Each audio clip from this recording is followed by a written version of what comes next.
by reflecting their movements. In the beginning, this was simply direct imitation.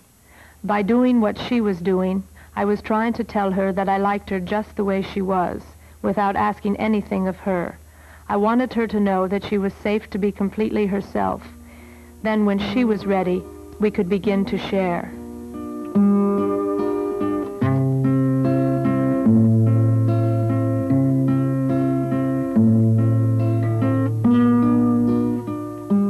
Space and distance were very meaningful aspects in our developing relationships.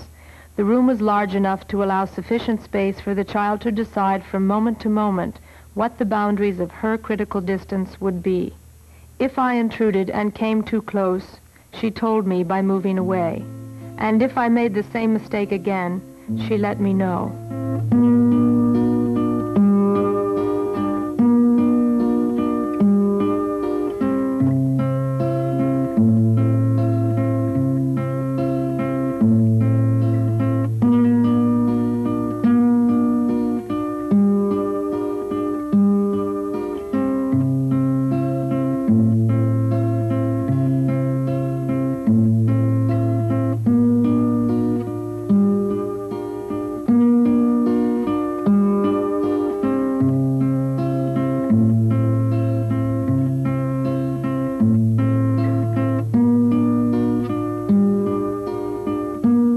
Usually the first strong affective response was rejection, an indication that the child was investing some emotional energy in beginning to relate to me.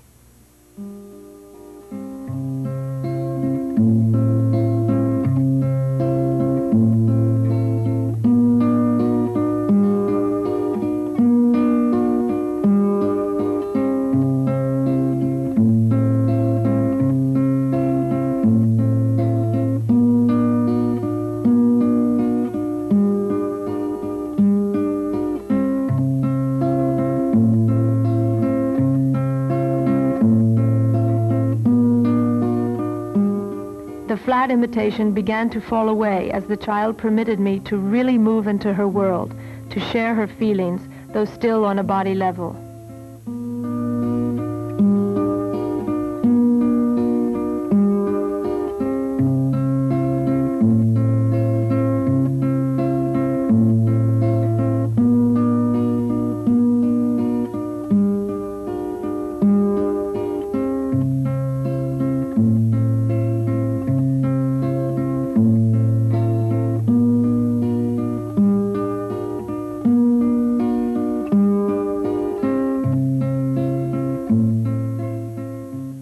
As the distance lessened between us, it became more and more difficult for each child to make the choice between physical contact and autistic isolation.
I learned over and over that if I spoke their language, they responded.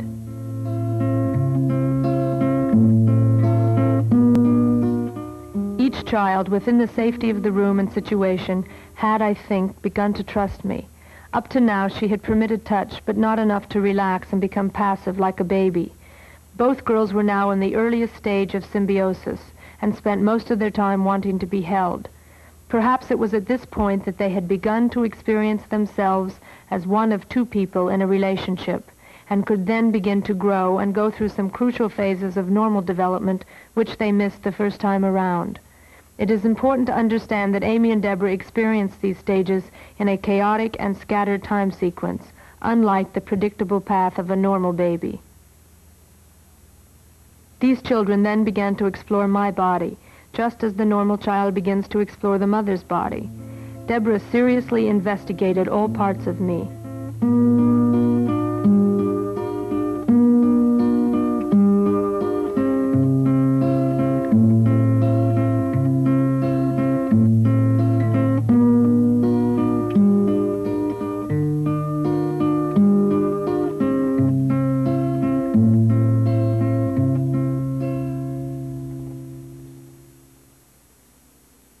Once the child established a deeper awareness of me as a substitute mother, she became interested in her own body as separate from mine.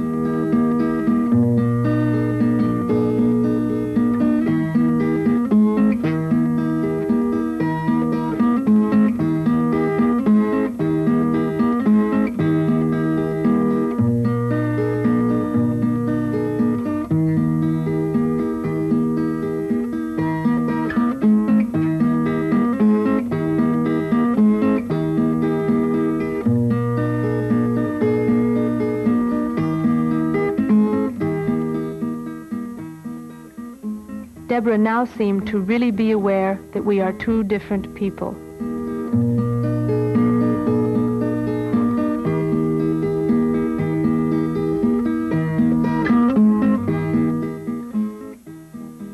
Both the children were finding it possible to choose mutuality over isolation, but not yet consistently.